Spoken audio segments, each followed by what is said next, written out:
மரத்தில் தொட்டில் கட்டி வரமாக பெற்ற பிள்ளைகள் பள்ளியை கட்டடித்துவிட்டு ஆலமரத்தில் ஊஞ்சல் கட்டி வைத்திருக்கும் காட்சிதான் இது.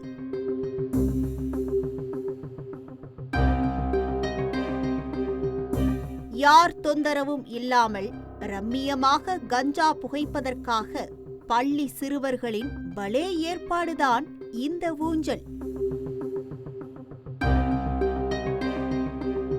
பகல் நேரத்திலேயே வேலையை முடித்துவிட்டு வீட்டிற்கு கிளம்பிய மாணவர் கூட்டம் செய்தியாளரை பார்த்ததும் ஓட்டம் பிடித்திருக்கிறது.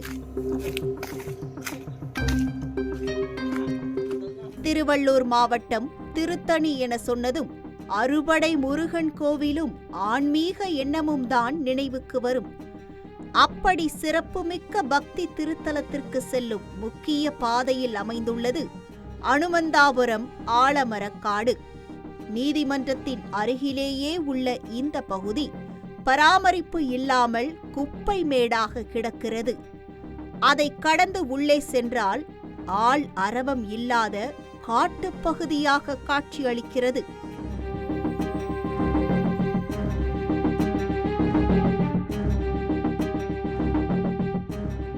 சில மாதங்களாகவே இந்த பகுதிக்கு பள்ளி சீருடையோடு மாணவர்கள் சிலர் சந்தேகத்திற்கிடமாக வந்து செல்வதை அந்த பகுதிவாசிகள் பார்த்திருக்கிறார்கள்.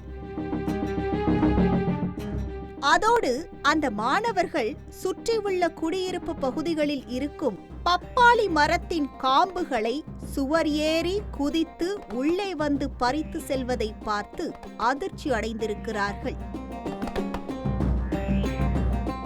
இதனால் ஒரு நாள் இரவு அந்த பகுதியை சேர்ந்த சிலர் காட்டு பகுதிக்குள் சென்று சோதனை செய்தபோதுதான் இந்த பகீர் காட்சியை பார்த்திருக்கிறார்கள். ஒரு பேப்பரில் சுற்றப்பட்ட போதை வஸ்துக்கள் ஆங்காங்கே கிடந்திருக்கின்றன. அதோடு கூல்ட்ரிங்க்ஸ் பாட்டிலில் துளையிட்டு அதில் பப்பாளி காம்பை வைத்து லாவகமாக கஞ்சா புகைத்திருப்பதற்கான தடயங்களும் கிடைத்திருக்கின்றன. ரிலாக்ஸாக படுத்துக்கொண்டே போதையை அனுபவிப்பதற்காக வீட்டிலிருந்து சேலைகளை எடுத்து வந்து ஆலமரத்தில் தூளி கட்டி வைத்திருக்கிறார்கள்.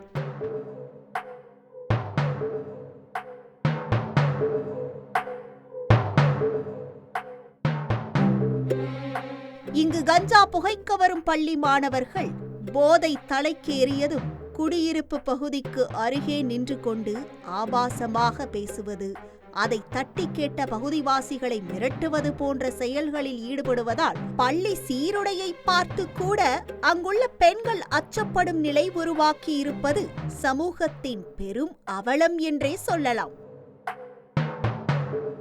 இந்த சம்பவம் குறித்து காவல்துறைக்கு தகவல் கொடுத்தாலும் அவர்களும் நடவடிக்கை எடுக்க தயங்குவதாக அந்த பகுதிவாசிகள் குமுறுகிறார்கள்.